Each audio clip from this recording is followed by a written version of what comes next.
Assalamualaikum warahmatullahi wabarakatuh.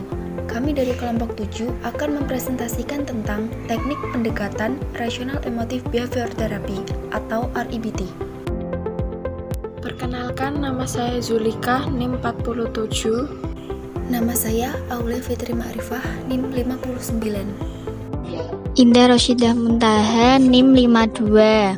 Nama saya Irfan Ferdiansyah, NIM 72.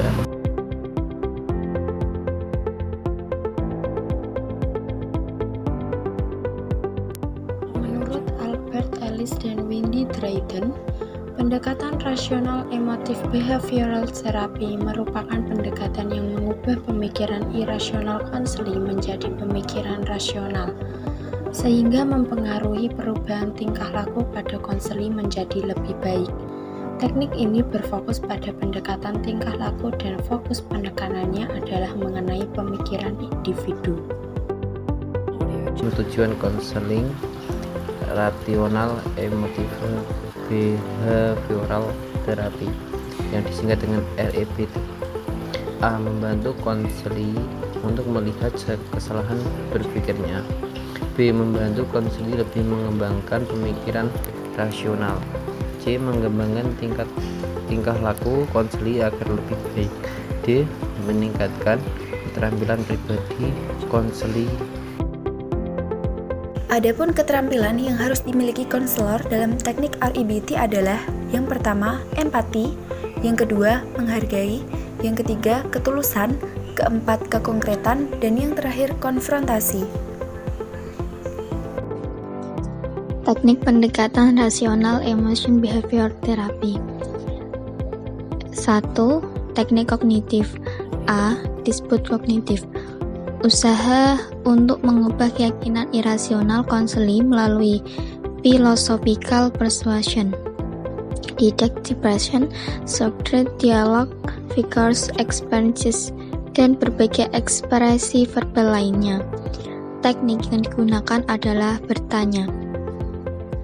B. Analisis rasional, yaitu teknik yang mengajarkan konseli bagaimana membuka dan mendebat keyakinan irasional. C.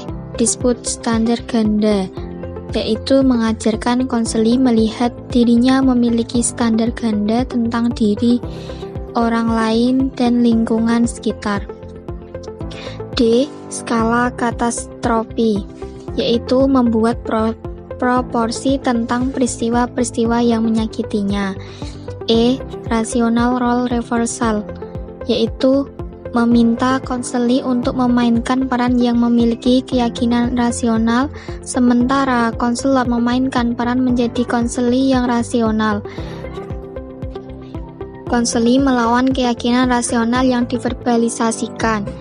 F. Membuat frame ulang, yaitu mengevaluasi kembali hal-hal yang mengecewakan dan tidak menyenangkan dengan mengubah frame atau berpikir konseli. 2. Teknik imagery. A. Dispute imajinasi, teknik yang melibatkan penggunaan image. Setelah melakukan dispute secara verbal, konselor meminta konseli untuk membayangkan dirinya kembali pada situasi yang menjadi masalah dan melihat apakah emosinya telah berubah. B.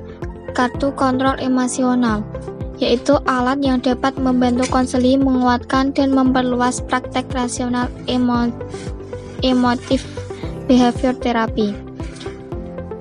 Berusaha dua kategori perasaan paralel, yaitu 1. Perasaan yang tidak seharusnya atau yang merusak diri sendiri. 2. Perasaan yang sesuai dan tidak merusak diri. C. Proyeksi waktu, yaitu meminta konseli untuk memvisualisasikan kejadian yang tidak menyenangkan ketika kejadian itu terjadi. Setelah itu membayangkan sampai beberapa waktu kemudian bagaimana konseli merasakan perbedaan tiap waktu yang dibayangkan. D. Teknik melebih-lebihkan, yaitu meminta konseli membayangkan kejadian yang menyakitkan atau menakutkan secara berlebih-lebihan sampai pada taraf yang tertinggi. Hal ini bertujuan agar konseli dapat mengontrol ketakutannya. Yang ketiga, teknik behavioral yang meliputi A. Disput tingkah laku, yaitu memberi kesempatan kepada konseli untuk mengalami kejadian yang menyebabkan berpikir irasional dan melawan keyakinan tersebut. Yang kedua, bermain peran. Dengan bantuan konselor, konseli melakukan role player tingkah laku baru yang sesuai dengan keyakinan rasional.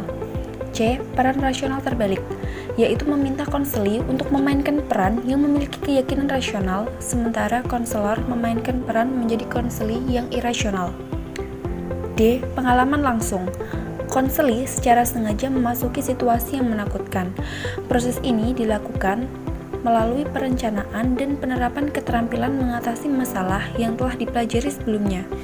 E. Menyerang rasa malu, yaitu melakukan konfrontasi terhadap ketakutan dan secara sengaja bertingkah laku yang memalukan dan mengundang ketidaksetujuan lingkungan sekitar. Dalam hal ini, konseli diajarkan mengelola dan mengantisipasi perasaan malunya. F. Pekerjaan rumah. Ada beberapa aktivitas yang dapat dilakukan dalam homework assignment, yaitu membaca, mendengarkan, menulis, mengimajinasikan, berpikir, relaksasi dan distraction, serta aktivitas. Sekian, terima kasih. Wassalamualaikum warahmatullahi